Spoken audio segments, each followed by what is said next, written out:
I don't have an office up and running yet. It's been a huge privilege of my lifetime to be elected. But what they don't tell you is as soon as you become the MP, it's like starting a small business. So I'm still waiting for an office to be set up. I'm still recruiting a staff team. The emails are already coming in. The important job for me is to get through those emails, start responding to people and setting out some of the agenda that I talked about during the election.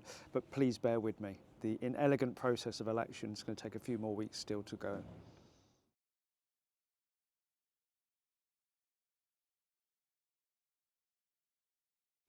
I've been really excited about starting as our new MP. One of the most important things to me last week on my first week in office was being able to meet with representatives from the food industry and the National Farmers Union.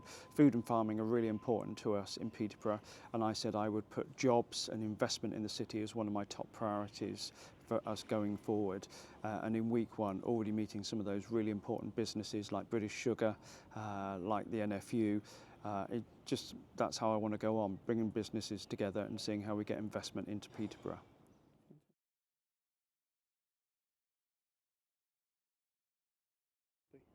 I've been disappointed I haven't had as much sleep as I wanted to after the last 6 weeks, but I can't fault the incredible privilege I've been given to serve as our MP.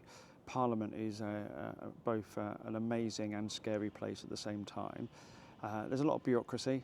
As I said, still got to wait for an office, still got to recruit a team, but that moment when I queued up before the Speaker to pledge my allegiance and take my oath to the King to serve faithfully as our MP for the city, that was a moment I won't forget.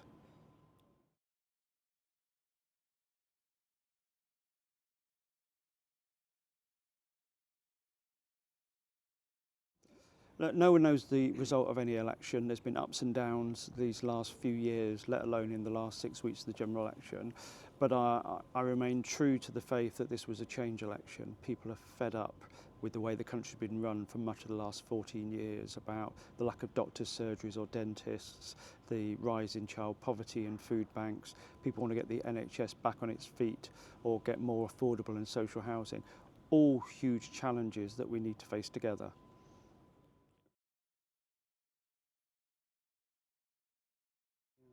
I'm really hopeful that the stars are aligned for Peterborough's success in the next few years. We now have a Labour government with a Labour MP, a Labour mayor and a Labour council. I'm hoping we can really demonstrate the benefits of partnership working alongside business, alongside community groups and others to really ensure that Peterborough's on the national stage. We get the investment we need from this government and we can begin to fix some of the long-term problems like the city centre, like the NHS that people have been talking to me about during the course of this election.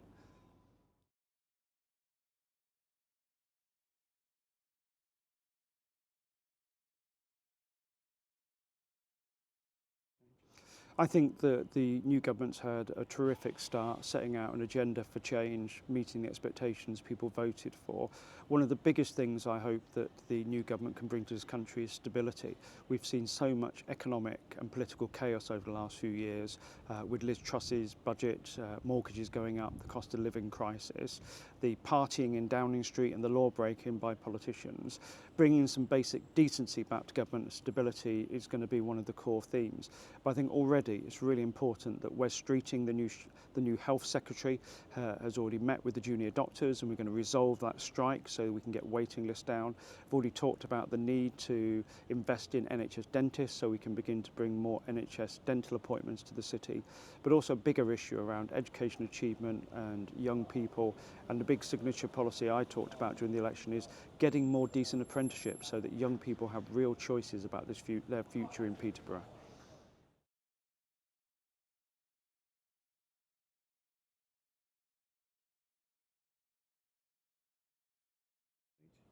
I've recently been reading the maiden speeches of some of my predecessors, including my immediate predecessor.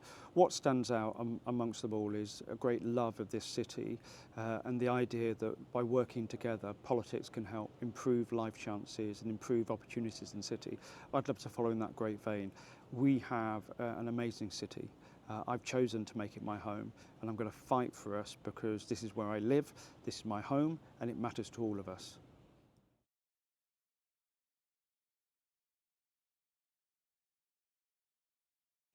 Oh, look, there's a huge number of things which are challenging this city that we need to fix. I always said this was a fix the basics election. So the priorities I've set immediately are about ensuring we get the NHS dentists as the first down payment towards getting the NHS back on its feet, about tackling antisocial behaviour and fly tipping so that people feel safe and secure when they go out on the streets, and beginning to get jobs and investment in the city so we can bring more money and put more money into people's pockets and help people bring income and investment into our city centre and our neighbourhood centres.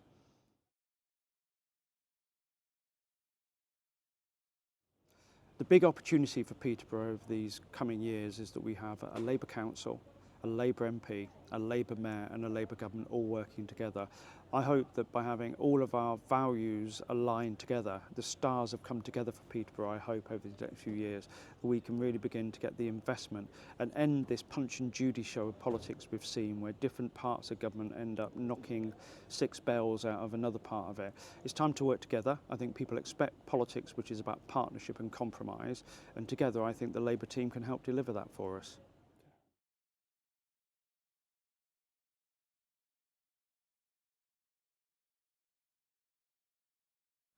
Look, I love living in Peterborough, and I've talked about the fact I live near Central Park by the King's School. To me, Central Park is one of the jewels in the crown of the city. People have come to Peterborough from all across the country and the world to make it their home. I think it's the job of the MP to fight for Peterboreans, whether you're a new resident or you've been here all your life. We're a tough old city, we're a hard-working city. If we can begin to get the basics right, improving the NHS, getting and raising educational opportunities, getting more apprenticeships, but also bringing the big picture investment in new jobs.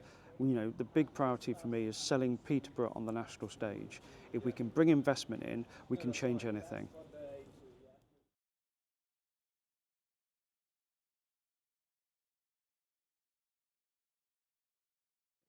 I think the priorities that we set out during the election about fixing the basics are the things that come up really important to people. So to me it is about school standards and breakfast clubs so that no child goes to school hungry.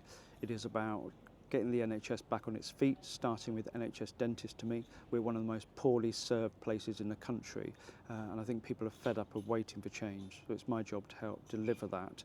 And the bigger picture items around city centre investment, about putting us on the national stage so we attract visitors, we build up ARU Peterborough, we give young people opportunities. That regeneration, that fresh start, to me that's the sense of optimism I want to bring about. An honest conversation with people about what is achievable, but working together with them to get it and deliver it.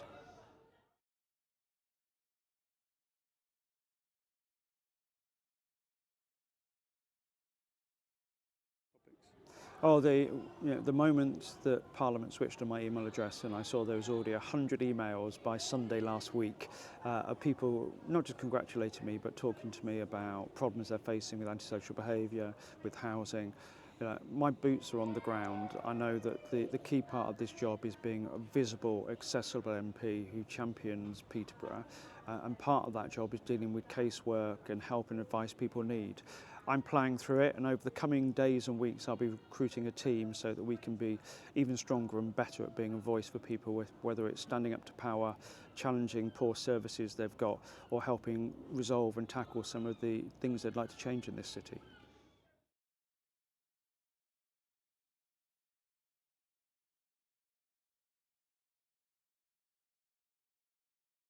Yeah, look, I said one of my favourite places in the city is Central Park. I love nothing more than getting a coffee and going for a wander around the park, clearing my head up before heading down to Westminster or a day's politics in the city.